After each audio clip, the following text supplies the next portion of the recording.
Ռուբենը կրկին գնում է Օֆայի տուն ծաղկեփնջով ու ջերմ զրույցով փորձում է մոռացնել տալ նրա հիվանդությունը։ Բայց այս իրավիճակում հարց է առաջանում. արդյոք ճիշտ է Ռուբենի պահվածքը, դեռ ամուսնացած լինելով Նոնայի հետ։ Իսկ մյուս կողմում Օֆան, ով տարիներ շարունակ վրեժ էր պահում այս ընտանիքի հանդեպ։ Կարծես թե Ռուբենը փորձում է միաժամանակ երկու կյանքով ապրել, չկարողանալով հրաժարվել ոչ Նոնայից, ոչ էլ Օֆայից։ Սակայն այս իրավիճակում ամենաճիշտ լուծումը կլիներ բաժանվել Նոնայից եւ ազնիվ կերպով գտնվել Օֆայի կողքին։ Նոնան էլ կարծես այլևս չի ցանկանում ձևացնել։ Նա տիկին Ալիսային ասում է, որ Ռուբենը այսօր տուն չի գա, ոչ այսօր, ոչ էլ երևի վաղը, քանի որ երկուսն էլ գիտեն, թե որտեղ է նա։ Տիկին Ալիսան էլ ձևացնում է, իբր չի հասկանում, թե ինչի մասին է խոսքը, միայն թե չցավեցնի Նոնային։ Հնարավոր է Նոնան, գիտակցելով, որ Մարիան Աբուլի միջոցով փորձում է վերականգնել իրենց հարաբերությունները, փորձի հաշտվել Մարիայի հետ, սակայն միևնույն ժամանակ նա չի կարողանա ներում տալ ոչ Օֆային, ոչ էլ Ռուբենին։ Իսկ Օֆան, ով դեռևս հրաժարվում է բուժումից, այս անգամ կարծես թե փորձում է կարգավորել իր կյանքի մնացած հարցերը։ Նա կանչում է Դավիթին իր տուն եւ խնդրում նրան խնամել ու պաշտպանել Մարիային, բայց Դավիթի արձագանքը «մենք այլևս միասին չենք» կարծես շոկի է ենթարկում Օֆային։ Նրա համար անսպասելի է, որ Մարիան, ով այդքան պայքարում էր Դավիթի հետ հարաբերությունների համար, հիմա միայնակ է։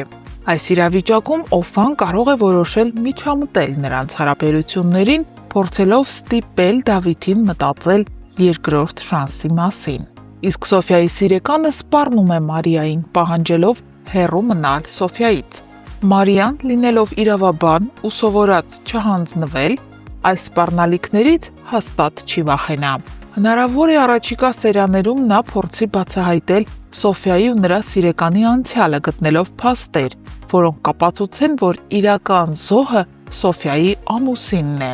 Բայց այս պահին ամենակարևորն այն է, որ Մարիան իր կողքին ունի Լիլիթին, ով լսում է այդ սպառնալիքները։ Չի բացառվում, որ Լիլիթը այս ամենի մասին կպատմի իր հորը Աշոտին։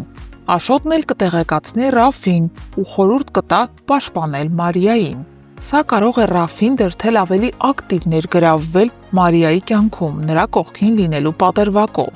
Ամենից վտանգավորն այս իրավիճակում Ռաֆի սպառնալիքներն են։ Նա Մարիային բաց տեքստով ասում է, որ եթե Մարիան չհեռանա Դավիթից, ապա ինքը ստիպված կլինի կտրուկ քայլերի դիմել, ոչ թե Մարիայի, այլ Դավիթի հանդեպ։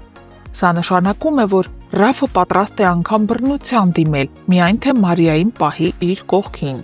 Հնարավոր է առաջիկա սերիաներում մենք տեսնենք, թե ինչպես է Ռաֆը վնասում Դավիթին։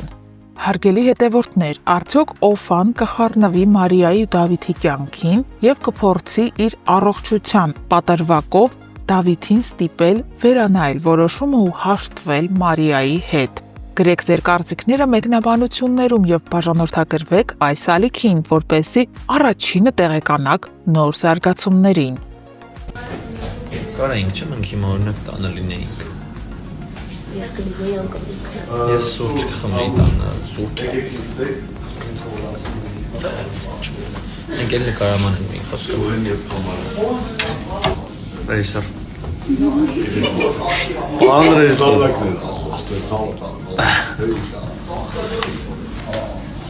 Դեկնա, նստել ես։ Ես դες ուզում եմ ցույց տալ, թե ոնց է հնարավոր դառնալ դերասան եւ ուղղակի պարկած փող աշխատել։ Խնդրեմ։ Սովինան, ինչի՞ չես աշխատում։ Ալլա, աշխատի։ Որովհետև չգիտեմ։ Այսօր եմ նկարահանման։ Այսօր նեժնի նկարահանումը էլի։ Անիմաս գովազն եմ ալ։ Չէ՞ սուր։ Նեժնին նստես սպասում եմ, երբ դու իրան գովազ կանես։ Ես Վարդանի կյանքից եմ ուզում։ Կրավաթս քանդելա մեջը պարկելա։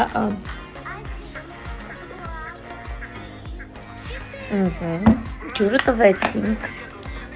Հիմա տալիս ենք ուտելիքը։ Հələ մի բան է, ես եմ իրան խանգարում, իրան մլծիկից խանգարում եմ, կտրում եմ իրան։ Ես էլ եմ ուզում սենց։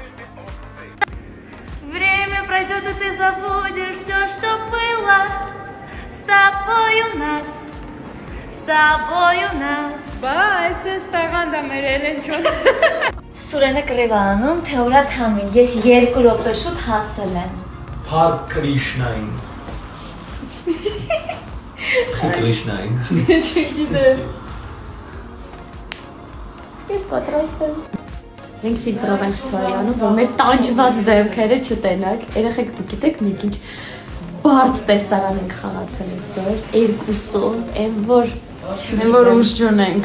Հա, սպառվել ենք, բայց ասա որ ժամը 6:10-ա, ես դեռ ուրան։ TV-ում եմ։ Դեռ նկարահանման եմ, ես բայրությամբ պետք է սցենար կրկնեմ առավոտին 9:30-ից էստեղ եմ, 3:00-ից եւ այստեղ եմ։ Я в плену, помогите. Այսենց վաղեմի ընկերներով Գևորգի մուսոնական տարիների ընկերն է, իսկ Ռոմելը իմ լավ ընկերն է։ Եկեք պրիմերային։ Այո, Սպասեք առաջիկա արված սերիաներին։ Երևի կհայտնվի։ Երևին որ նա հայտնվելու է, չէ՞ Գրիգ։ Այո։ Ես այսօր այնքան բան եմ հասցրել անեմ, ուղղակի չեք կարա պատկերացնեք, իսկ պատկերացնելու համար մենակ մի բան կասեմ։ Ժամը 6-ն է լինում, ես մինչև հիմա սուրճ չեմ հասցրել խմեմ, ինձ թվում է այդքանով ասվածը թե այս առավոտից ինչ վազվզոցի մեջ եմ։ Ինձ 2 կիլո համբերություն, 3 կիլո նервեր, մեկ էլ մի 4 մեշակ փող պետք, ով կօգնի։ Լավ վերջինը կատակ էր, բայց նախավերջին ու նախավերջինը ճիշտ էր։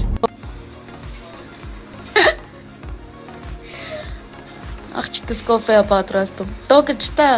Չէ, պլաստմասը։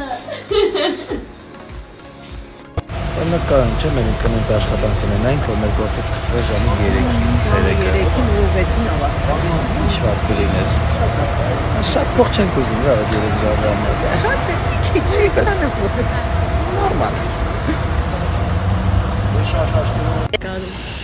Մարիա ջան, էս արդարա, որ սենց ցուրտ է հոկտեմբերին։ Իսկ արդարա, որ ես այսենց պիտի նկարվեմ առանց այս Մի պիջակի։ բացի շորերը։ Այդ ինչ ձև է։ Ողորդ ես իմ աբուլին եմ տեսել։ Արի։ As for love drinking. Շատ։ Չէ, շատ։ Այո։ Կան կարող Մեր նկարահանումները շարունակվում են Մարիա հերոստասերիալի։ Ես ու Թամարիկը սենց բարի ադրա